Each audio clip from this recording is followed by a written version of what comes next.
Hey guys, it's Goosebumps Completionist, bringing you another review. This time it's a book review from the original classic series, and that is book 49, Vampire Breath. I really enjoyed this book. It's not my normal wheelhouse of Goosebumps stories. It does have its darker tones that I normally would like, and that really helped this story for me to get through it. It's a relatively short story, so if you guys like shorter Goosebumps books, or if you guys are burnt out of reading longer ones and you want a shorter one to read, I will definitely recommend this one. I think this one's kind of fun for what it is, but as we'll see, I had to really take some points off, as I'll get to later in the video, for a specific thing. Okay, I don't want to spoil it now because I want to get to the plot first. So the plot is a pretty followable plot. I mean, it'll hook you right then and there, and you'll just read it, and then before you know it, an hour and a half goes by and you're done reading it. Takes place at this kid named Freddy's house. Freddy has a best friend named Kara. So if you've ever seen the Goosebumps TV episode, there is a lot of differences to how that episode is set up and how this book is set up. I definitely probably watched the episode first, so I was thinking that maybe some of that would parallel to this book. It did not.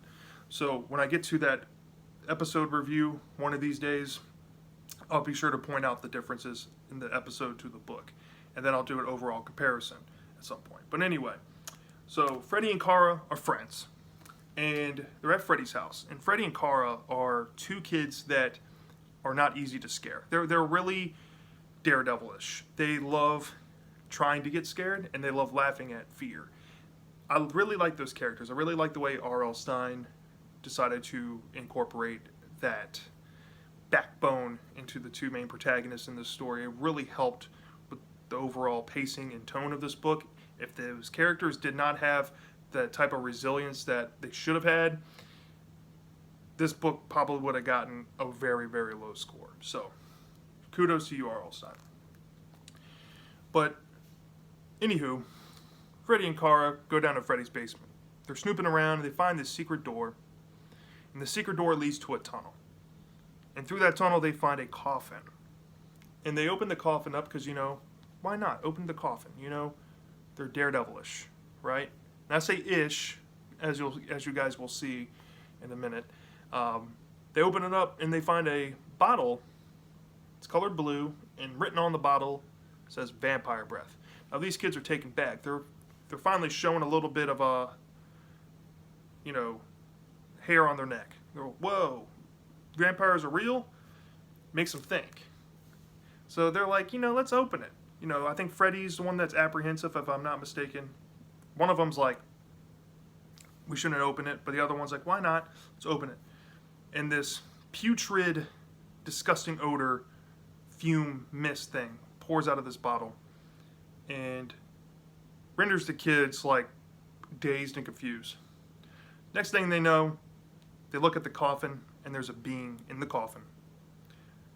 And they're now starting to get very scared. First time in the book, finally getting scared. They're like, the vampires aren't real. This can't be real. Sure enough, they are.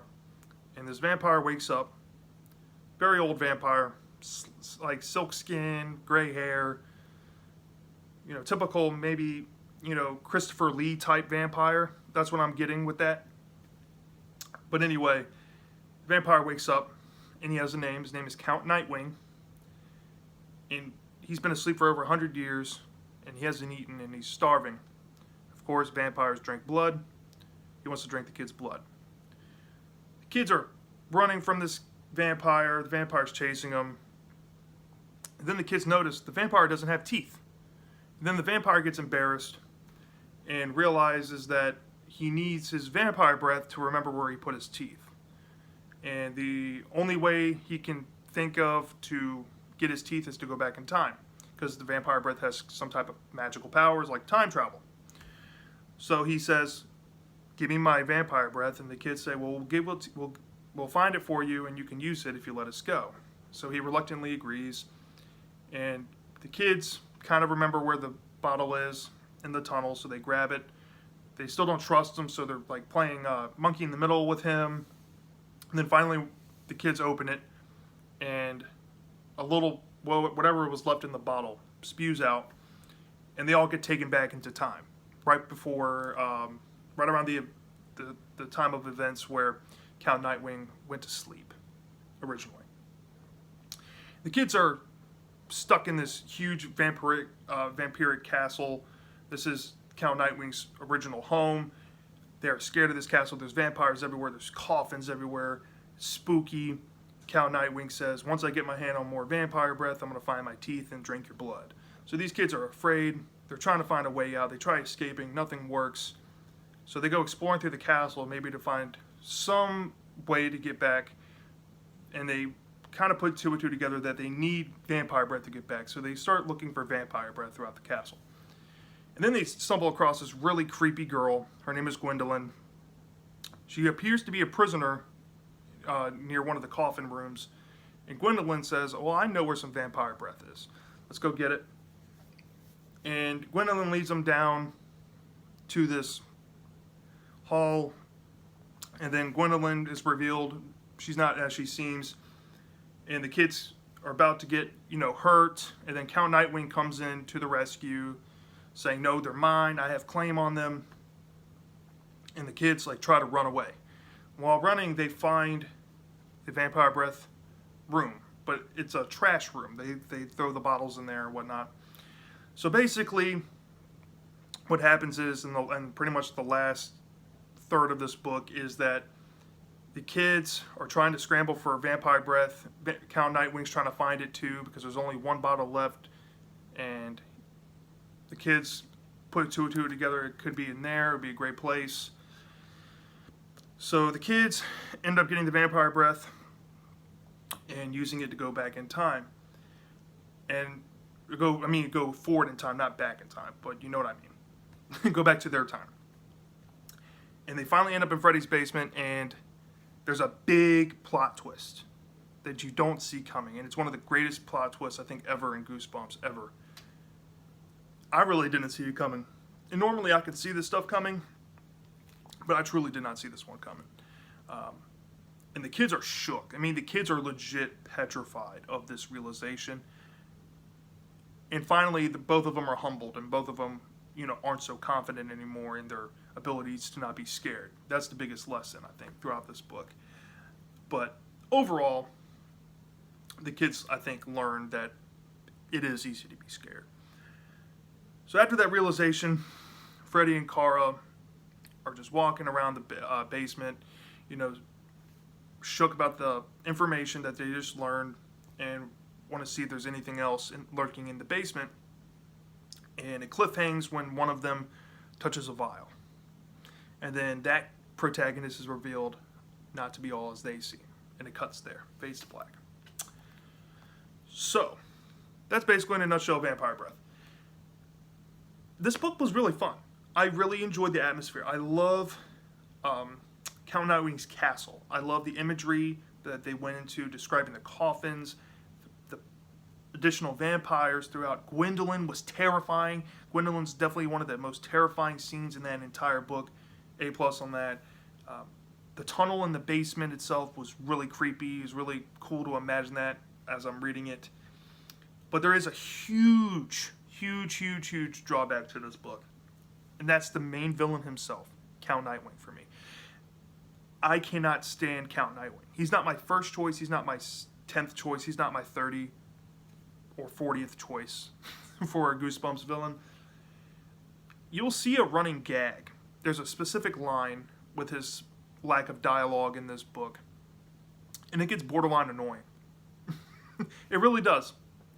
And also, he's just too stereotypical. I mean, the stereotypes worked when it needed to, but he's just too stereotypical for me to enjoy. I mean, he's not like a Blade, New Line, the Blade New Line movie. He's not that type of vampire that you'll see in that movie. He's the kid-friendly image vampire, the Christopher Lee type vampire, with the silk robes and the black suit and the cool button-down vest. I mean, that's what this vampire represents. It wasn't my cup of tea. But he did do some scary things. He did have some moments that redeemed him for me, just a little bit. But he's just a doofus. he's a big doofus to me, and I really did not like him all that much in this book. And it's really unfortunate because the overall book was really good, minus him, for me. So, with that being said, let's get into the grade of this book. Like I said, Count Nightwing took away a good amount of points from this book. But this book is an above average book. I was going to give it above a 4.0. I knew that, but I didn't know where.